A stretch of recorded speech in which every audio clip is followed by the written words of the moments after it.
Hello students, तो स्वागत है आप सभी का मेरे इस यूट्यूब चैनल द साइकोशाला में। आज अपन डिस्कस करेंगे अपना टॉपिक एमएसएन का हियरिंग एड्स के बारे में। Hearing aids generally short notes के रूप में छोटा क्वेश्चन अक्सर पूछ लिया जाता है, तो इसके इंट्रोडक्शन के बारे में भी हियरिंग एड्स क्या होते हैं, किस कंडीशन में अपन यूज़ करते हैं, इसके कंपोनेंट क्या होते हैं, शॉर्ट नोट्स में मैक्सिमम टाइम ये पूछ लिया जाता है, तो पढ़ते हैं। इसके इंट्रोडक्शन में क्या होता है, हियरिंग एड स्मॉल डिवाइस होती है जो अराउंड ईयर इम्प्रूव हियरिंग को इम्प्रूव करने के लिए फिट की जाती है। इलेक्ट्रॉनिक डिवाइस होती है। It is an electronic battery operated device that amplifies and change sound to allow for the improve communication. यानी कोई पर्सन है वो अगर सुन नहीं सकता, तो उसकी हियरिंग कैपेसिटी को एम्पलीफाई करने के लिए, कम्युनिकेशन को बढ़ाने के लिए जो बैटरी ऑपरेटेड इलेक्ट्रिक डिवाइस है वो यूज़ की जाती है।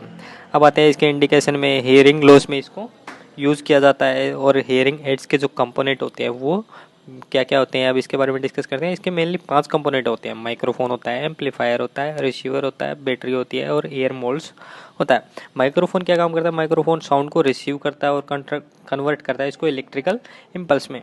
अब दूसरा होता है एम्पलीफायर। एम्पलीफायर क्या करता है, इंटेंसिटी को बढ़ाता है, इलेक्ट्रिकल जो इम्पल्सेज है उनकी इंटेंसिटी को बढ़ाता है।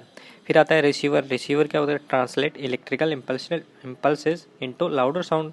यानी जो इलेक्ट्रिक इम्पल्स आ रहे हैं उनको लाउड साउंड में चेंज करता है।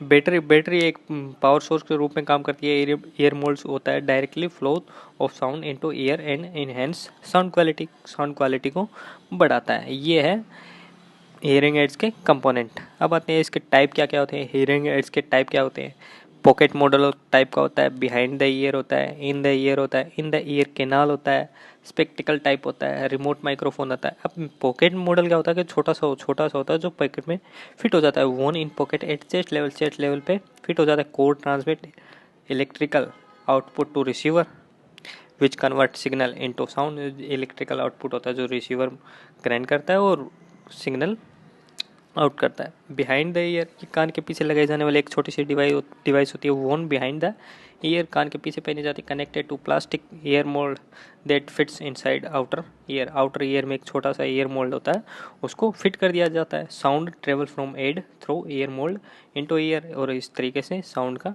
ट्रांसफर होता है। इन द ईयर कैनाल, मतलब आई कैनाल में फिट किया जाता है। Fit completely in outer ear and used for mild to severe hearing loss. Mild और सीवियर हियरिंग लॉस के लिए इसको यूज़ किया जाता है।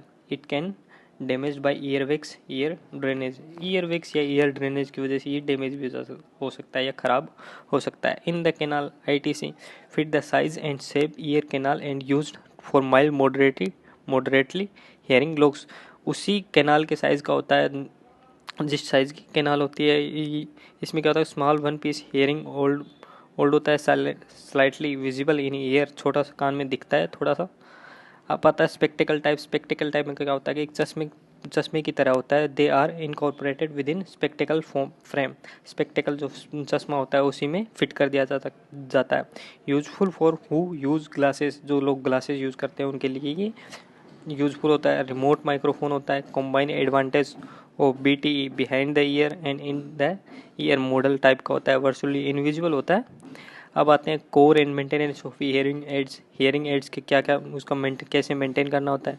प्रिवेंट इट फ्रॉम फॉलिंग, अगर कोई हियरिंग डिवाइस है उसको गिरने से बचाना होता है। Don't spill liquid in hearing aid, उसमें कोई लिक्विड में न गिरे या वो लिक्विड से ख़राब ना हो, अपने को ध्यान रखना होता है। मस्ट फिट वेल, अच्छे से कान में फिट किया जाना चाहिए। Code should be note twisted और नोटेड, उसका जो तार होता है जो भी होता है उसको न लपेटना होता है, न उसकी गांठ मारनी होती है ताकि वो ख़राब ना हो।